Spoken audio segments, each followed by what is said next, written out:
Amalan bismillah 6. Amalan bismillah 6. Apakah ada asasnya dari Nabi? Demikian juga tentang fadilatnya yang begitu banyak. Sampai 20 fadilatnya. Dengan baca itu kamu tidak akan terkena racun. Dengan membaca itu mudah melahirkan bayi bagi wanita yang akan melahirkan anak. Murah rezeki. Begini sampai 20 Ustaz lihat senarai. Murah rezeki. Dipanggil dengan bismillah 6. Jawaban singkat dari Ustaz, ia tidak datang dari Nabi sallallahu alaihi wasallam. Memang baca bismillah besar fadilatnya. Ustaz baca di antara hadis Nabi yang sahih, kullu amrin dhibalin lam yubda bi bismillah fahuwa abtar.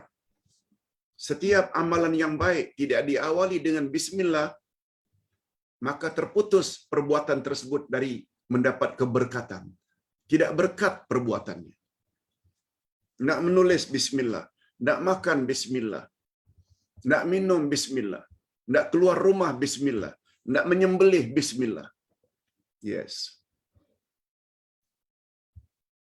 Tanpa bismillah, apa saja kerja kita tidak diberkati oleh Allah.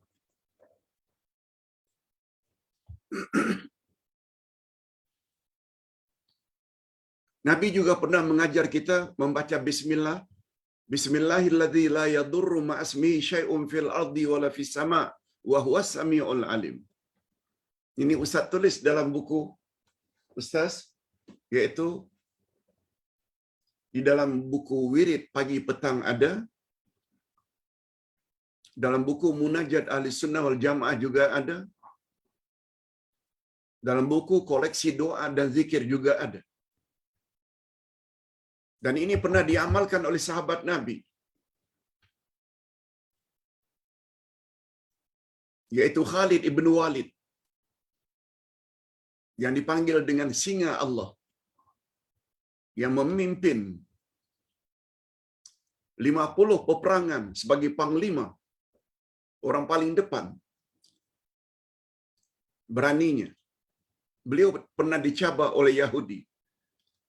Khalid ibn Walid, kata Yahudi di Banidah ketika itu, bila engkau benar-benar punya Allah yang kau sembah, yang dapat menolongmu, ini first class racun.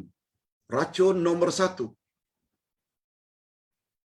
Minum dan minta tolong pada Tuhanmu. Dalam kitab yang Ustaz baca, Khalid ibn Walid sahut cabaran Yahudi. Tapi sebelumnya, beliau baca, Bismillahilladzi la yadurru ma'asmihi syai'un fil ardi wala fis sama' wa huwa sami'ul alim. Lalu Khalid ibn Walid pun minum, sedikit pun tidak menjejaskan rasa racun tersebut. Itu Khalid ibn Walid. Jangan coba Ustaz ya. Ustaz tak kuat seperti itu. Itu yang datang dari Nabi. Tak ada istilah Bismillah 7 lah, Bismillah 6 lah, Bismillah inilah. Mengapa pandai sangat mereka-reka? Ditambah pula kononnya ada fadilat ini, fadilat ini. Inilah apabila belajar hanya berdasarkan ikut-ikutan. Tidak utamakan dalil hujjah. Sebagaimana kita sebut tadi tentang hujjah. Mana yang lebih kuat tentang bilangan Ashabul Kahfi? Kita dah sebut. Yang kedua, Pak Ustaz, boleh tak kita awali doa dengan Allahumma atau Ya Rabbana? Hadirin dan hadirat, Allahumma dalam bahasa Arab sama betul dengan makna Ya Allah. Ya Allah, sama betul dengan Allahumma. Allahumma pun ya Allah, ya Tuhan kami. Atau Rabbana. Atau ya Rabbana. Juga boleh. Kedua-duanya dibolehkan. Walaupun dalam Al-Quran tidak ada menyebut Allahumma, umpamanya disebut di dalam Al-Quran, Rabbil firli wali walidayya. Tapi kalau kita awali Allahumma, Rabbil firli atau Rabbana firlana zunubana,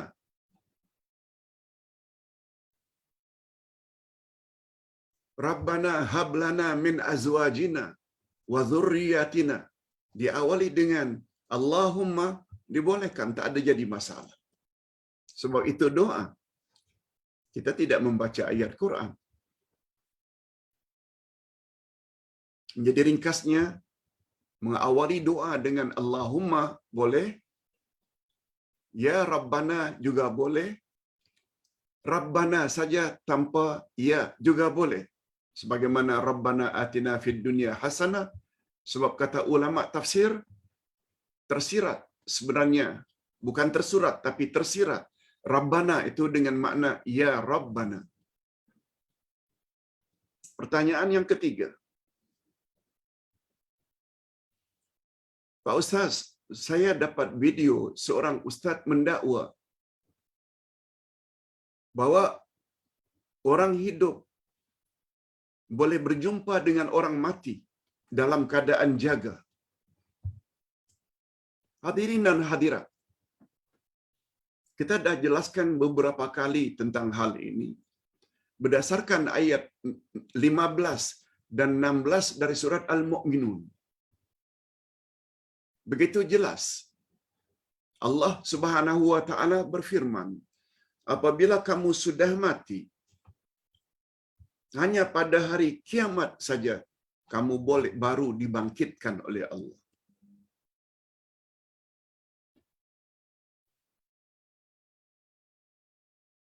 Summa ba'asnahum yaumal qiyamati tub'atsun. Yaumal qiyamati tub'atsun.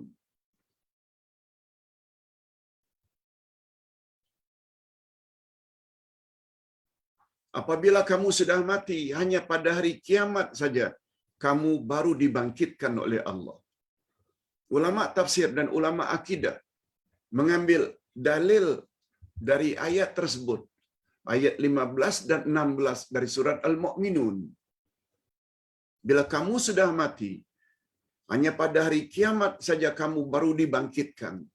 Ini memberi isyarat tidak ada kebangkitan sebelum kiamat terjadi. Oleh sebab itu, seseorang yang mendakwa, oh si Fulan itu balik, jumpa anak cucu, jumpa saudara mara, jumpa anak. Ini semua pahaman khurafat. Bercanggah dengan ayat Quran. Kalau Nabi Muhammad sallallahu alaihi wasallam sebagai contoh boleh datang balik, tidakkah lebih utama baginda datang ketika cucu kesayangannya Husain dibunuh untuk menghalang orang yang membunuh cucu kesayangannya Sayyidina Husain? Fikirlah sedikit. Ini belum lagi yang kedua. Alam kubur itu, bila orang dah mati, berada di alam kubur, kubur pula membawa makna dinding, tembok yang tak boleh ditembusi.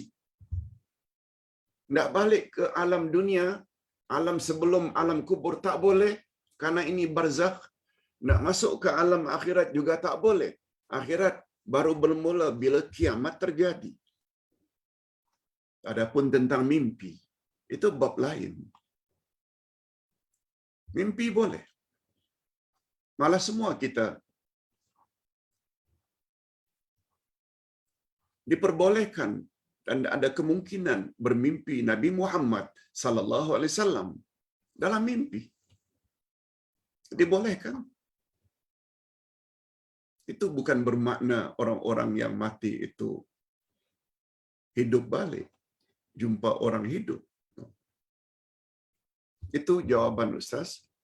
Ustaz kira pertanyaan semacam ini sudah beberapa kali Ustaz jawab. Bagi mereka yang mendapat nikmat kubur, menyampah mereka untuk balik lagi ke dunia ini. Nikmat luar biasa dalam kubur. Jangan ingat ya, dalam kubur itu hanya ada siksaan. No. Dalam kubur juga ada nikmat. Namanya nikmat kubur. Lebih-lebih lagi bagi mereka yang disiksa dalam kubur. Bila masanya mereka minta izin, malaikat jangan siksa, aku nak jumpa anak cucu dulu di atas muka bumi. Dengan akal yang waras pun, akal tak boleh terima. Hadirin dan hadirat rahimakumullah. Pertanyaan yang keempat.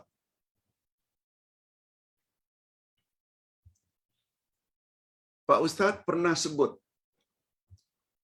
bahawa ada 2 wanita yang tidak datang haid selama hayatnya. Tidak datang nifas dan wiladah, darah karena melahirkan anak. Pertama Maryam, yang kedua Fatimah, putri kesayangan Nabi Muhammad sallallahu alaihi wasallam. Itu sebabnya Siti Fatimah mendapat gelaran di belakang namanya Az-Zahra, yaitu wanita yang tidak datang haid. Boleh dilihat di dalam kitab Tafsir Al-Munir oleh Profesor Wahbah Az-Zuhaili. Ustaz ada sebut dalam kitab tafsir baru-baru ini ketika membicarakan tentang Maryam. Lalu pertanyaannya, apakah itu bermakna ketika melahirkan Hussein tidak ada pendarahan? Ya, setahu Ustaz macam itu. Ustaz tidak lihat. Cuma para ulama tafsir cakap macam itu. Nabi Muhammad sallallahu alaihi wasallam yang jelaskan. Wallahu a'lam. Yang kelima, Pak Ustaz, saya telah dilanda oleh was-was yang melampau. Segala-galanya yang dipegang sepertinya najis saja. Sehingga saya kalau masuk ke dalam toilet, tandas, lama berada di dalam tandas, padahal saya sudah baca doa masuk tandas. Allahumma inni a'udzubika minal khubuthi wal khaba'ith. Ya Allah, lindungilah aku daripada godaan syaitan jantan dan syaitan betina.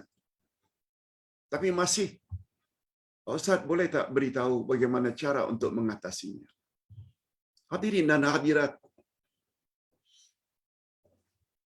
Ustaz jawab secara ringkas saja.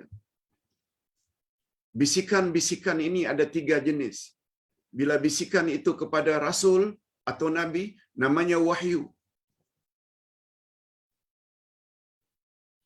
Bila bisikan dari malaikat kepada manusia biasa yang bukan bertaraf Nabi dan Rasul, namanya ilham.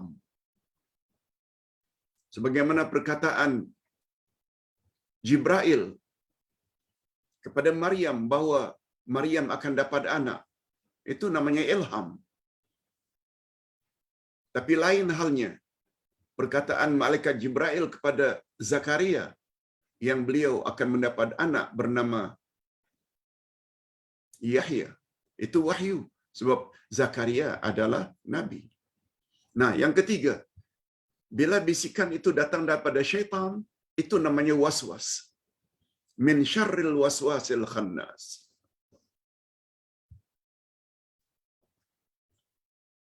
Hadirin dan hadirat serta para pemirsa yang saya hormati. Allah Subhanahu wa taala sebut dalam Al-Qur'anul Karim, syaitan tidak boleh ganggu, Tidak boleh goda orang-orang yang beriman, lagi orang yang bertawakal.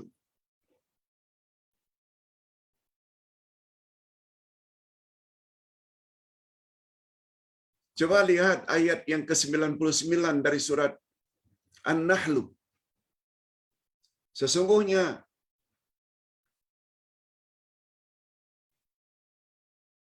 syaitan tidak dapat ganggu orang-orang beriman, wa ala rabbihim yatawakkalun, dan orang yang bertawakal pada Allah. Kemudian pada ayat 100, innama sultanuhu, sesungguhnya power yang dimiliki oleh syaitan hanya terhadap orang yang menjadikan dia sebagai leader.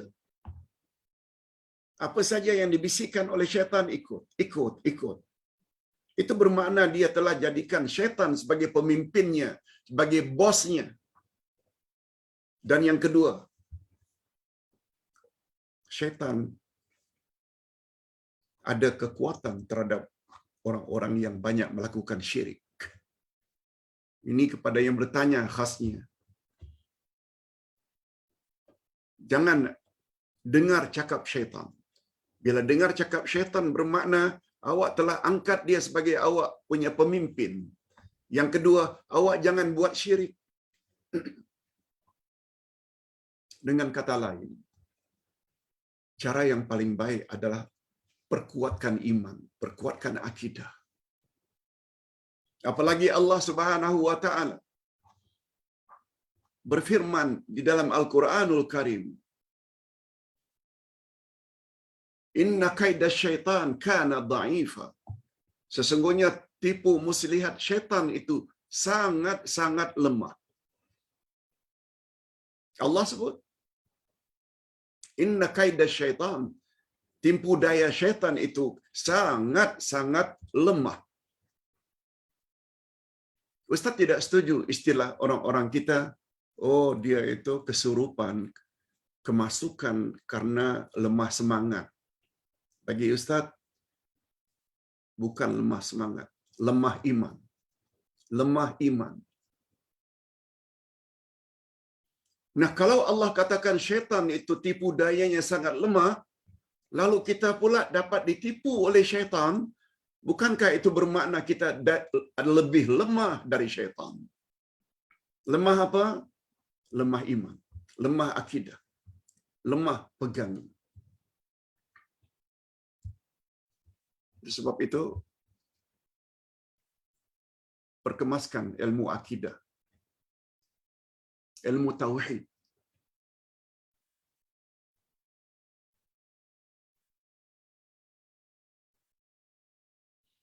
Pak Ustaz, apakah upah haji dan umrah itu bid'ah? Hadirin dan hadirat, tidak. Nabi Muhammad sallallahu alaihi wasallam pernah mendengar seorang sahabat talbiyah ketika memasang niat. Labbaik Allahumma hajjan li Shubroma. Labbaik Allahumma labbaik. Labbaik la syarika laka labbaik. Aku melakukan haji ini untuk Shubroma. Aku datang memenuhi panggilan-Mu, ya Allah. Tiada sekutu bagimu. Segala puji dan kekuasaan hanya milik-Mu. Lalu Nabi tanya, wahai sahabat, siapa itu Shubroma yang kamu sebut dalam niat hajimu? Labbaik Allahumma labbaik, labbaika li Shubroma.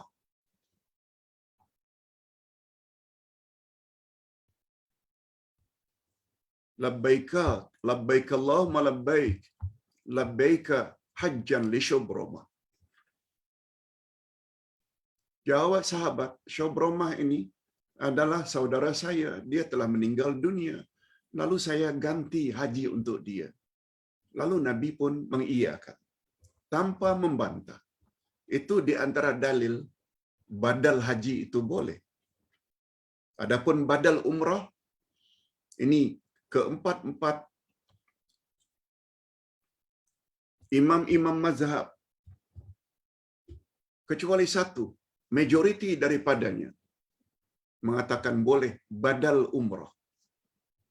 Kita ganti, minta seseorang umrahkan bagi kita atau mengumrahkan ibu bapa kita yang tidak sempat umrah, dibolehkan.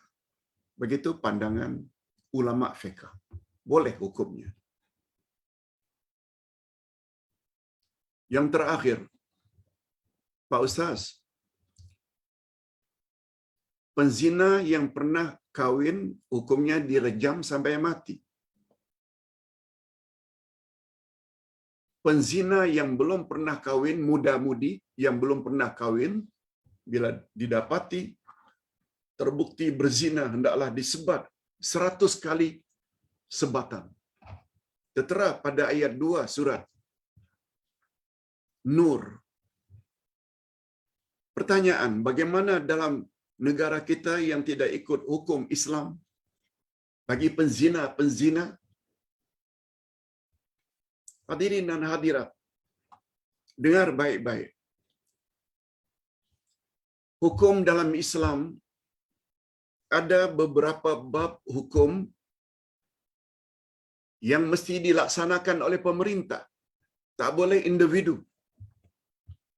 Terutama atau termasuk hukum qisas. Bunuh siapa orang yang membunuh. Rejam sampai mati siapa yang berzina padahal dia dulu pernah kawin.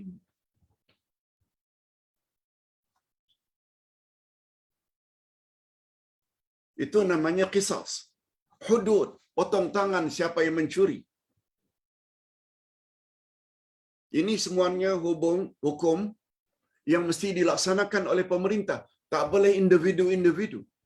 Bila kita dapat tangkap pencuri, lalu kita ikat tangannya. Pegang anak-anak. Ayah hendak asahkan parang sebentar ni. Kita potong sebab dalam Islam begitu. No. Hukum hakam dalam Islam hanya boleh dilaksanakan oleh negara. Itu sebabnya setiap umat Islam mesti ada impian. Suatu hari nanti hendaknya berlaku juga di negara yang tercinta ini hukum Allah, iaitu hukum Islam. Sebagaimana yang diberlakukan di negara Arab Saudi dan beberapa negara lain tentang hukum jenayah. Lalu Pak Ustaz, jadi macam mana terhadap penzina yang tidak dihukum? Karena pemerintah tidak menghukumkan demikian. Jawabnya, bertobat segera kepada Allah sebelum mati. Dengan tobat nasuha, tinggalkan perbuatan zina. Yang kedua, menyesal karena dulu terlalu ikut hawa nafsu. Yang ketiga, azam, tekad yang kuat untuk tidak mengulanginya lagi pada masa-masa hadapan. Mudah-mudahan, walaupun tidak dihukum ikut cara Islam, karena pemerintah tidak ada peruntukan hukuman tersebut, mudah-mudahan Allah Subhanahu Wa Taala terima taubatnya. Ustaz kira itu saja yang dapat Ustaz sampaikan. Bagi yang jawab